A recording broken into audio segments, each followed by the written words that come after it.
Welcome to Section 420, Talkin Yankees, the podcast. Well, it looks like Wandy Peralta will not be back in pinstripes.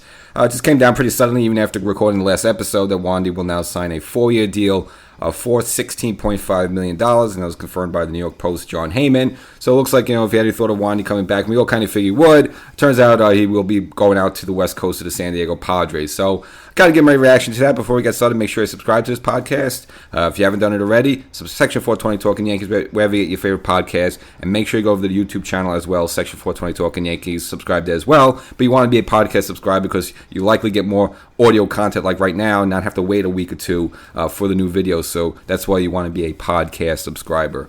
So kind of mentioned last episode, the Yankees, picking up a lefty that was DFA'd by the Houston Astros, and that was Matt Gage. And it's kind of mentioned with him, Nick Ramirez, Victor Gonzalez. The Yankees really have a kind of a cluster of left-handers where they weren't exactly forced to have to bring Peralta back. Obviously, you'd like Peralta just because, right now you say he's better than all of them. He's proven. He's pitched for the Yankees in the regular season. He's pitched for the Yankees in the postseason. He's a guy you could trust in the late innings. He's a guy who can face both righties and lefties. But again, relievers, we know Brian Cashman historically does not like to go more than 2 years, and it seemed that was probably the case here at age 32.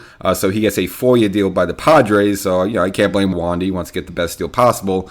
And the money's about $4 million plus per year, so that's fair. And I think probably the Yankees probably just offered him a 2-year, $8 million contract, and he probably wanted 3 or 4 years. And I guess San Diego was able to pony up the more money.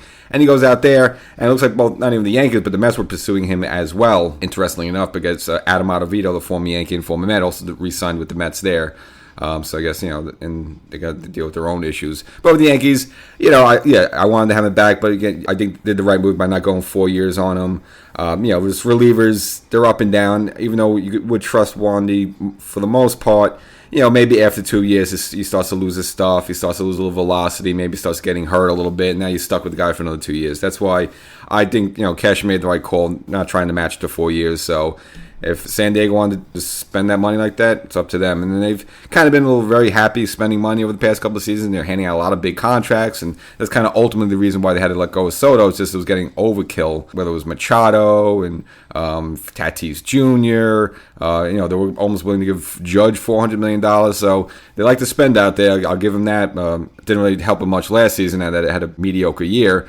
But nevertheless, Wandy goes out there. And for the Yankees, they just move on. You could go to bat and go to war with these lefties the Yankees have now. And bullpen guys are always available. So you have the whole season, up to the trade deadline. If we need to get somebody, whether it's via a trade, someone that's DFA'd by another team, and Cashman kind of does some more basement bargain pickups and stuff like that. I mean, you could always get another lefty there. The only thing you liked about Peralta is that, he did just have a nervous steal a little bit. Then we did see him pitch in the postseason, be successful. That you can't always guarantee. But other than that, to get through a regular season, they'll be okay without Wandy Peralta. And we'll see how it goes. And hey, look, even our old friend Chapman's with the Pirates, who eventually after maybe a month or two they're gonna fizzle out, and maybe he becomes available, and you bring him in like the way Texas brought him in. So again, there's always a lefty available. So that's something I think the Yankees would consider doing. That, but I'm saying you could always get somebody if you really need to. So that's the episode. It's a short one. Peralta signs with the San Diego Padres, and so he will not be in pinstripes anymore. I think he was a good Yankee. No complaints about him. I can only say good things.